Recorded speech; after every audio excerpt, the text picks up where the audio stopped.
Baba Yaga. Rien que le nom, ça fait penser à la sorcière terrifiante, celle qui mange les enfants, cachée tout au fond des bois. Mais et si la véritable Baba Yaga n'était pas du tout une sorcière? C'est le moment d'oublier un peu tout ce qu'on croit savoir et de découvrir ensemble son véritable rôle. Alors, imaginez la scène. Une forêt, sombre, très profonde. Les arbres gémissent, les branches craquent. On sent que quelque chose approche.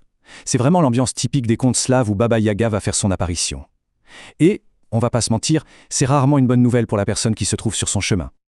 Sa maison, c'est sans doute une des images les plus folles de tout le folklore. Oubliez la petite maisonnette classique, non, c'est une isba, une sorte de cabane en bois, mais qui est montée sur d'énormes pattes de poulet. Oui, des pattes de poulet. Du coup, elle peut bouger, se déplacer, et surtout, elle tourne sur elle-même. Et ça, c'est important, parce qu'elle cache son entrée au monde des vivants. Et son moyen de transport? Alors là, c'est tout aussi étrange. Elle ne vole pas sur un balai, non, ce serait trop simple pour elle. Baba Yaga, elle se déplace dans un mortier géant. Elle utilise le pilon comme une sorte de rame pour se propulser, et en même temps, elle efface ses traces derrière elle avec un balai. C'est une image complètement dingue, à la fois un peu ridicule et absolument terrifiante. Et puis il y a le pire, ce qu'on craint le plus chez elle, son appétit. Les histoires sont claires là-dessus. Elle kidnappe les enfants, les ramène dans sa cabane pour les faire rôtir et les manger.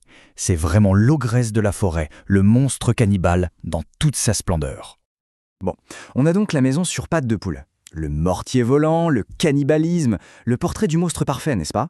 Mais est-ce que c'est tout? Est-ce qu'elle est toujours la méchante? C'est là que ça devient vraiment intéressant. Parce que si on s'arrêtait là, ouais, ce serait juste un croque-mitaine. Sauf qu'en creusant un peu dans les contes, on découvre une image beaucoup plus complexe.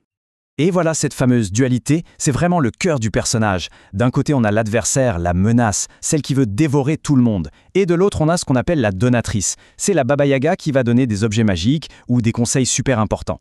En fait, dans plein d'histoires, elle est à la fois le plus grand danger pour le héros et en même temps la seule personne qui peut l'aider à réussir. C'est fou, non? Alors, la question qu'on se pose tous, c'est de quel côté elle est finalement? Monstre ou bienfaitrice? Comment est-ce qu'un seul personnage peut être à la fois le mal incarné et l'aide dont on a désespérément besoin? Eh bien, cette contradiction, ce n'est pas du tout une erreur des conteurs. C'est tout le secret de son identité. Et la réponse, elle est assez surprenante. Pour comprendre Baba Yaga, le secret, ce n'est pas de se demander qui elle est, mais plutôt où elle est.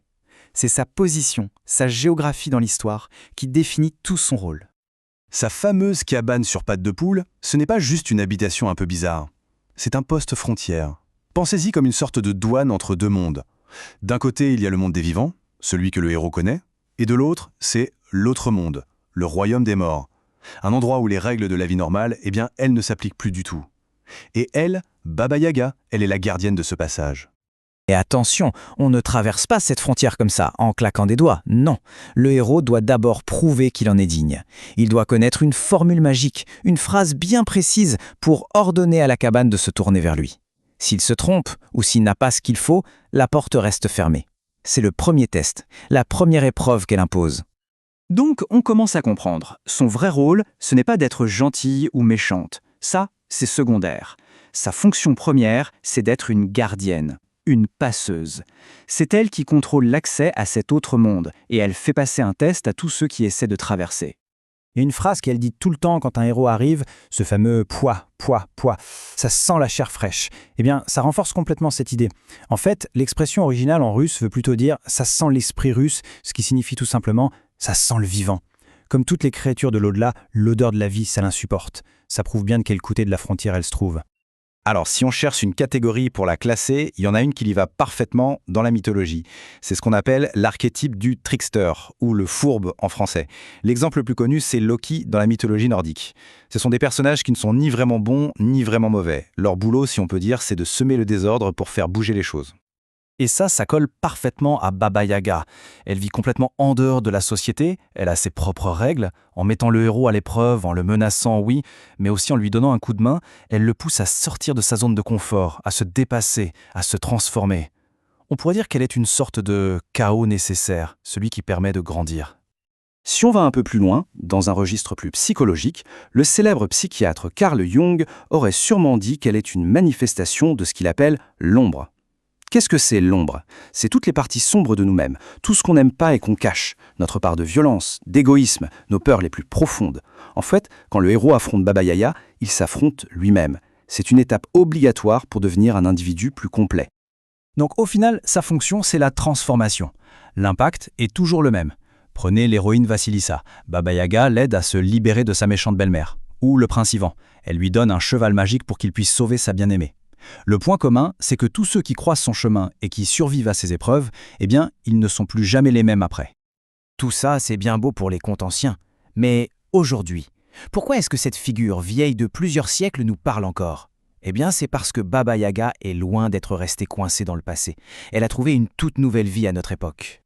Ce qui est fascinant, c'est de voir comment notre regard sur elle a changé. Ce qui faisait peur avant, on le voit différemment aujourd'hui. Son isolement au fond des bois, c'est devenu un symbole d'indépendance. Sa nature sauvage et imprévisible, c'est une forme de liberté.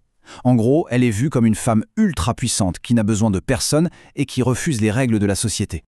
Elle est devenue une véritable icône. Dans notre monde, où on remet beaucoup en question les rôles traditionnels, Baba Yaga incarne une forme de pouvoir féminin, mais un pouvoir brut, sauvage, authentique, qui ne fait aucun compromis.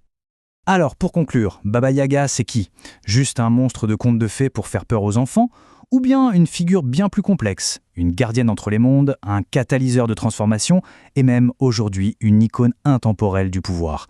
La vérité, c'est peut-être qu'elle est tout ça en même temps. Et c'est justement cette complexité qui la rend absolument et éternellement fascinante.